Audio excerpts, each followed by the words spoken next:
Oh bah mes cadets, qu'est-ce qu'on peut bouffer en ce moment?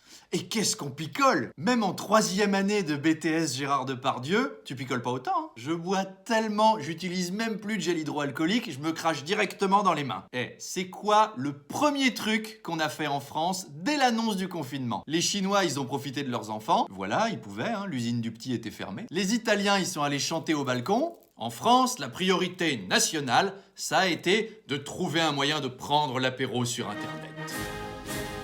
Ça fait 3 ans que tous les Patrick de France galèrent à installer Skype pour faire du télétravail, mais dès que l'apéro est en jeu, Patrick, il devient Steve Jobs. Limite, il fait sortir de la glace pilée par son port USB. Bon, puis si on a tous un point commun en ce moment, on se console en mangeant, hein. Bon, là, au 15e jour, faut bien reconnaître que ça commence à déraper. Au début, on avait attaqué plein de bonne volonté en essayant d'équilibrer, de faire des menus. Puis, petit à petit, tu finis par foutre les restants de lasagne dans la tartiflette. On met des tranches de raclette partout, sur des concombres, sur des falafels, que tu bouffes entre 2 apéros. J'entends le Graal, le pinard et la raclette. J'entends le Graal et le pinard m'appeler. Tu développes une curiosité culinaire, tu fais des expérimentations. Tiens, j'ai jamais essayé de mettre des carottes dans du Nutella.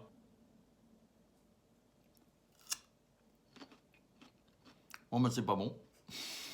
À un moment, tu te mets à fouiller dans tous tes placards et tu t'aventures dans ceux où tu vas jamais.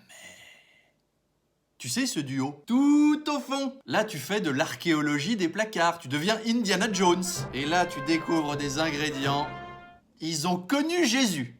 Des maquereaux au vin blanc qui ont dû être pêchés par Moïse quand il a ouvert la mer en deux. Des curly qui ont dû servir aux apéros de Louis XIV. Moi, j'ai retrouvé une boîte de salade de fruits périmée en 2009. Sa place, c'est dans un musée! Cet été, à la plage, on sera des loukoums. Il y aura les bateaux des écolos au large qui nous observeront à la jumelle. Capitaine, capitaine, regardez toutes ces baleines échouées! Mais non, c'est les Français. Ah oui, pardon. On va avoir tellement de sucre dans le sang, s'il y a une canicule en juillet, on va caraméliser. Même en Bretagne! C'est ça, on aura le sel de mer, le beurre et le caramel en une seule personne.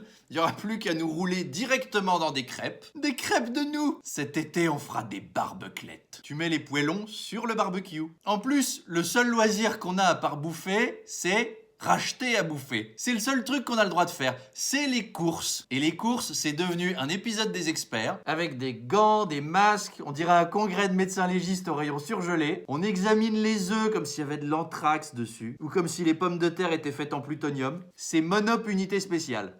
Dans le système alimentaire, les courses hebdomadaires sont considérées contaminées par un virus particulièrement monstrueux. À Monop, les personnels qui gèrent ces affaires sont membres d'une unité d'élite appelée les gens qui travaillent dans le supermarché. Voici leurs histoires.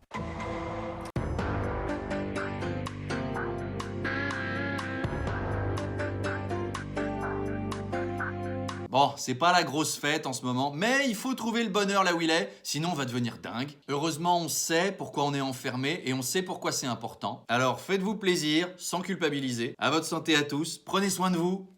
Ciao! L'été viendra, les gars, l'été viendra. On aura un gros cul et puis on s'en foutra.